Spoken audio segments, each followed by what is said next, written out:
Na may daghan sa una nga magsigig simba pero kusog kay mamalikas. Na may mga simba sa una nga matay naman to sila nga igihan sa kay mga yuta, mga daw kay tanan magtinigbasay gud to sa una. Tungod nang utlanan si yuta. Nya wa nay ni tumaw karon sa mga buhi pa nya magsigig yapog simba. Oy, magsigig wali nga dugay naman sa tong nangamatay ang pipila nga particular kay kwarta nga sigig wali masuko gyud og gamay ang kolekta motungam sa na karon matakdan kay kuha na usahay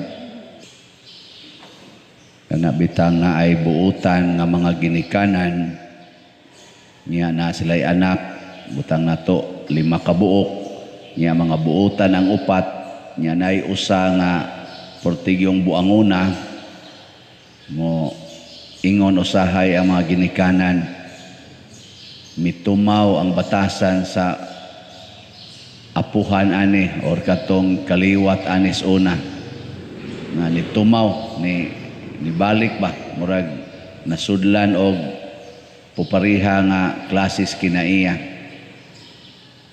kining kadautan o kabuutan sa tao magpupariha ra ni siya mo kuara ba mo balik ra na siya tungha sa atong kinabuhi kay do naman na siya say gitawag og kaning transmission sa kabuutan og sa kabuang kamo unsa may na transmit diha ninyo ang kabuutan o ang kadautan sa kaniadtong nangamatay na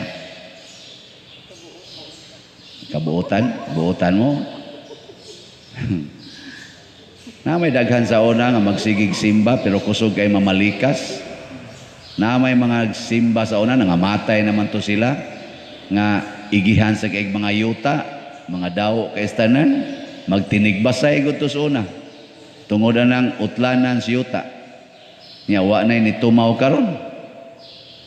Sa mga buhi pa nya magsigig yapog simba. Oy, magsigig wali nga dugay naman sa tong nangamatay ang pipila nga particular kay kwarta nga sigig wali masuko gyud og gamay ang kolekta motungam sa na karon matakdan kay kuha na usahay mo na nga ato na lang gining hunahunaon nga kun dunay mga dautan sa una pareha ra gyapon karon.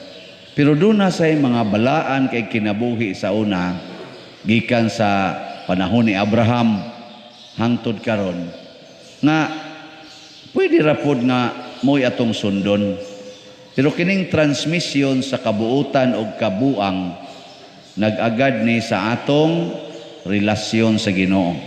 Layo ganita sa Ginoo, ang matransmit nato ang kabuang. Duol ganitas Ginoo ug maningkamot ang upaduol sa Ginoo ang matransmit nato mausad ang kabuutan. O na kamong nagsigig simba din expected gyud mo nga mas buutan mo suwa mo simba. Mas dugay mong masuko kaysa kadtong wa magsimba. Mas mapasayloon mo sa mga makasasala kaysa kadtong wa mo simba. Ang kuyaw kadto na Hinoong wa mo simba mao na Hinooy dugay masuko kusog kay mo ingon sabta lang na dawata lang na nya kini Hinoong gasigig simba mo na ingon unsa sayluo na moy kuyaw no nya kamo ay may mas buutan kamo dinhing nagsimba o katong nahibilis nyong balay nga pugsunon kay mo simba hay may dugay masuko ninyo sila o kamo. Kamo gyud maayo di ay. Hay may mas bakako ninyo kamo o sila. Na bantayan ni nato si Padre Pio Pietrelcina o sa kuaman ni siya Pietrelcina iya maning lugar kaning naapo ditoy mga buangon nasa ditoy mga buutan siya ning iyang gisuwayan og imitate si St. Francis of Assisi. Si St. Francis na well-known naman gid siya sa iyang kabuutan mo nisod siya sa order ni St. Francis mga Capuchin. Iya yung gipaningkamutag suod yung maayo ang kinabuhi ni St. Francis, padong magyos Ginoo, di purti niyang suoras Ginoo, nangandoy naman siya nga makatilaw sa kasakit sa nagiagian ni St. Francis, kay kato si St. Francis nagstigmata man po to, nanggawas man po tong dugo nga ni siyang kamot sa iyang tiil.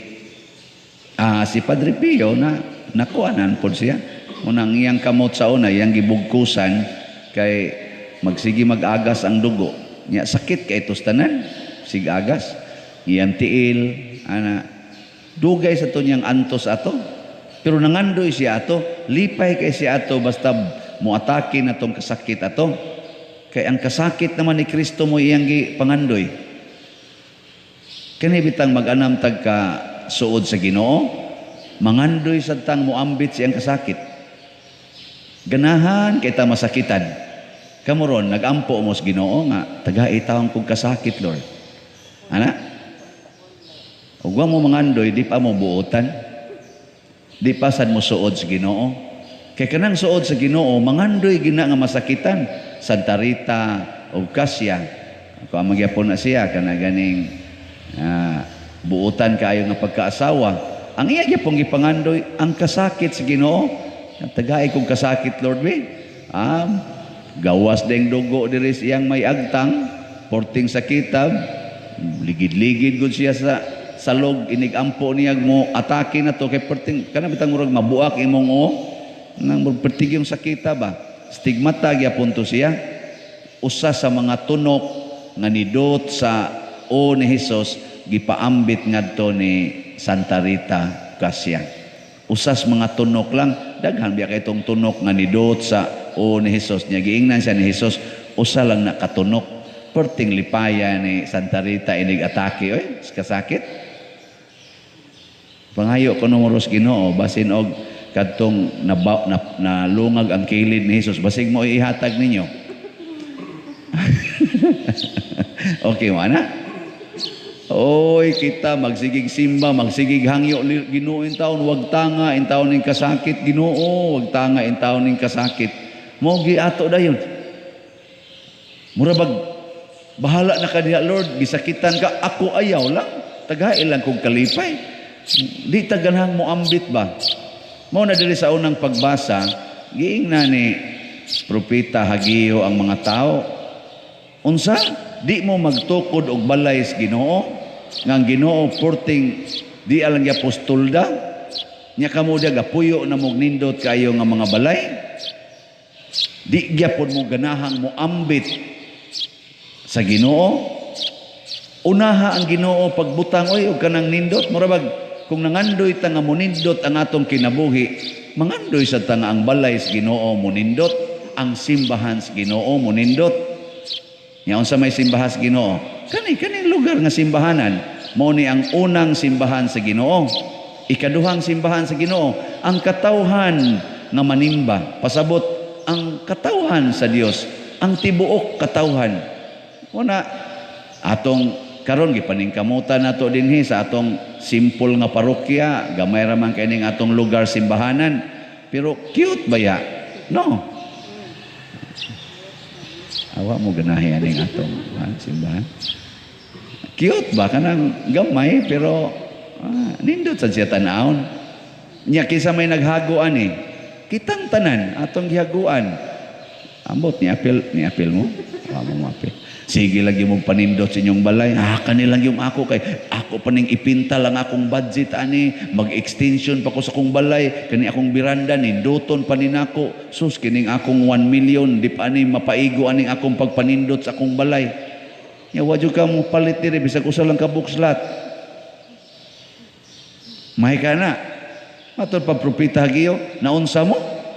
Tanawa, unsay nahitabo ninyo? Nga wag mo ipakabana sa pagpanindot sa balay sa Ginoo. Tanawa, unsay nahitabo ninyo? Sige mog, unsa to? Sige mog tanom, jutay kay mog naani. Sige sad mog kaon, sige lang sang gutom. Sige mog inom, bino, wa matagbaw. Sige mog trabaho, tigo mog kwarta. Murara mo gabutang og kwarta diha sa buslot nga alkansiya. Pasabot ba? Wa gid tay tinuod nga katagbawan basta ang Ginoo lahi ang atong pagtagad sa Ginoo, lahi sad ang atong gibuhat. Murabag ang atong kaugalingon murag mas importante kaysa Ginoo. Muna si Herodes naratol. Hari na gud siya, nganong maratol pagug ka? Hari na ka, maratol pa ka? Ika ni nagbuot sa tanang katawhan, maratol pa ka? Reporting ratula ni Herodes ngadto ni San Juan nga magbubunyag. Ni Jesus. Nga naman, kay bawa mas Herodes nga iyang gipaputlas liog si Juan para muhilom sa pagsangyaw o kaning mga pulong nga makapatulisok siyang tanlag ba. Oy, niabot mas Jesus.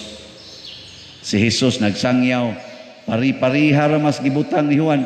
Ingon si Herodes, nabuhi ba katos Juan? Purti na niyang pagkaratula. Ana, kay mo lagi gibalik ra ni Jesus ang unsay gustos Ginoo. Kinsa may naratol? Ang mga dautan. Kamo di mo maratol karon. Makadungog mo mga sangyaw nga moingon ibaligya ang inyong katigayunan o gihatag ang halin ngadtos mga kabos. Di mo maratol ana. Di mo maratol. Mao ni sangyaw ni Jesus sa una. Oy, daghan kay nato magsigig duko-duko. Mo ngano gutaw, kinsa gutaw ka. Ngano gutaw ka, padring magsigig kag yaw-yaw ana. Muras kag unsa da. Oh, ako din ang pulong nga kang Kristo pa muna sa una pa muna nya gisangyaw man sa mga apostoles, gisangyaw man sa mga ebanghelista, gisangyaw na sa mga pari nga mga buutan.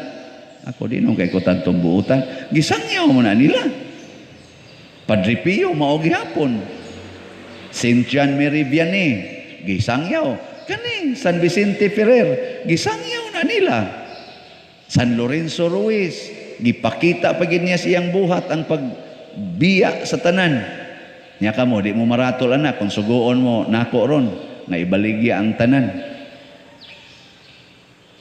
Nabitay ni text nako karon bag-o ba di ba niingon man ko ato gahapon baligya ra gud ang inyong yuta nya ang halin ipalit ra gud dire og kapilinha nga slots hurot gud ni dayon. Na ini text nako Pader, murag sobra naman sa tingali kayo ng imong gihangyo. Mahutdan sa miya na siyuta. Naku, naamang gani mudagan sa eleksyon, mamaligya, magigiyuta, kay igasto para ipanghatag sa mga, para mubutar gid nga niya. Maligya, magigiyuta para mudaog sa eleksyon. Maligya, magigiyukabaw. Basta tanan nga baka, hagda ginuton pa maging yung kanding o baligya, mga baboy kay, para eleksyon. Kanina bang niya nga para gini langit? Wa na gid mo takes na ko balik. Numao na usahay ba inana ta? Anang usana muadtog abroad, baligya ang yuta, iprinda ang yuta kay para lang gyud makabayad anang na ang mga bayronon para maka-abroad, makapakitag siyong money para abroad. Ang para langit hinoon, di ka baligya ang yuta para langit. Sige, suway baligyag yuta. Kana lang, kuangod. Sa usa ka hektarya, ana. Nya, pila na malay atong nahibilin karon? 9,469 slots na lang. Kay nga tong halin, abot nag 20,031 slots. So, kaning 469. Pila may equivalent ani? Kay tag 1,000 man ni 9,469,000. Baligyaig usa ka hektaryang yuta kay naa kay butang nato napo ka hektarya. Baligyaig usa ra ka tawo mo angkon ani ron. Pila man ka buktaw dinis ato bisag sa Cebu lang. Wala di lang sa Taspidibuk Pilipinas. Cebu lang usa. Pila ka buktaw nga nagsigig simba nga ang iyang yuta sobra sa napo ka hektarya. Daghan kaayo. No. Hindi man mo musanong. Daghan. Pero di gyud mo sugot siya, ngigagod para lang anang kapilina. Oy, ayaw i-underestimate si Mama Mary ni ang mahal nga birhen kini. Mao ni ang rayna sa langit ug sa yuta. Kumpiyansa ka diha. Imo manggani itong baligya agiuta kay kasal imong anak para lang ipakaon ato mga palahubog dagko, mga hinawayon pa kay sikay. Hasta pang imong anak nga babae sa wayon pa siya, halala dako na lagi tiyan, hala naunhan din siya, naunhan di ay anak.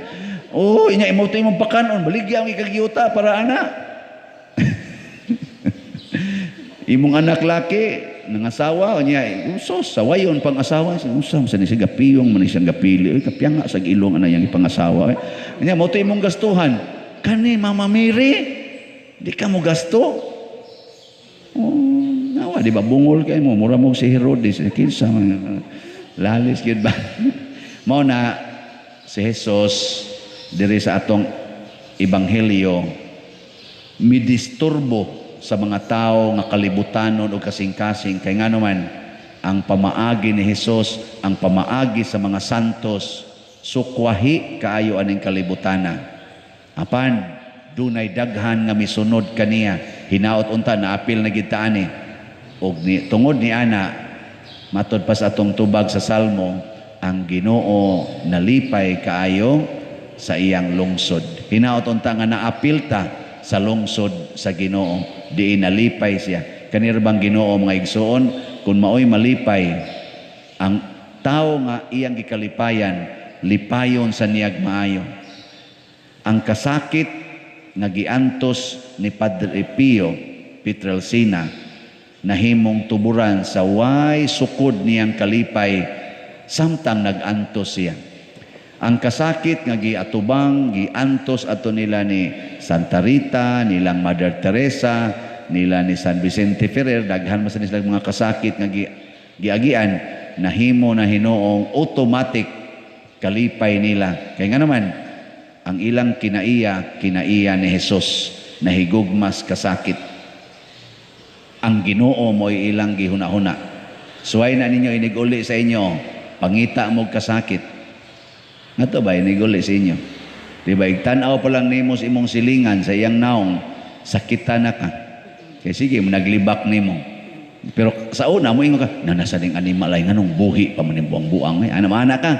Pero karon iniguli nimo, mangita kag kasakit, Lord, moambit unta ko sa imong kasakit. Iguli nimo, ka, kani Lord, mauna ni ang instrumento, makaambit ko. Salamat kay Lord, nga buhi pa ni siya. O ana, di ba? Tato na sa nagatabi na sa mga animal. Nagtabi na sa ako na sa giistoryahan ana ron. Ako na sa gidaot ana. No, naana ba? Pero malipayo na ka. Salamat na naana sila Lord. Igtanaw nimo sa imong anak nga kusog kay musuyop. Ana, naana sa Lord ni mata na sa mata murag yung flashlight. Ana. Pero mao gini Lord ang akong tuburan sa kalipay.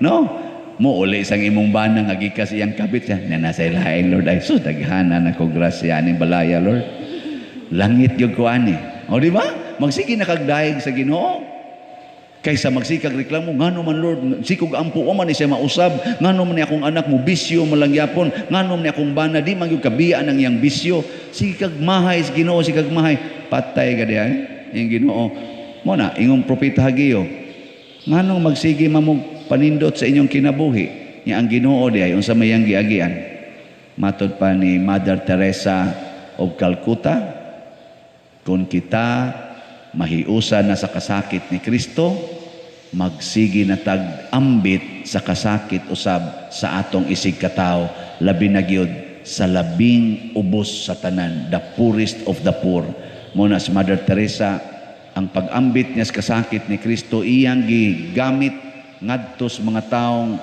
naghigda kilid sa karsada gipangud ng lawas iyang atimanon baho kaayo hugaw kaayo iyang atimanon nga naman muambit ko sa kasakit ni Kristo gani nganlan pa niya Kristo katubang masakiton iyang nganlag Kristo nya mangumpisal man gid siya murag once a week munting ito siya mangumpisal na magi panahon nga wagi pari sa iya bang matuan ba wagi pari adto siya mo kumpisal atong pinaka uyamot nga iyang giatiman gunit siya stiil iyang isipon nga si Kristo crucified nga nagunit siya stiil Lord mao ni ako mga sala adto siya mo kumpisal atong tao nga hapit ng matay tutok pa muna ako Kanindot anang klasihan, no? Kasing-kasinga. Ug maunang kasing-kasing nila ni Padre Pio. Ang kasakit, maoy ilang kalipay. Nga naman, aron ko mahiusa sa kasakit ni Kristo ug sa iyang pagkabanhaw. Manindog ta.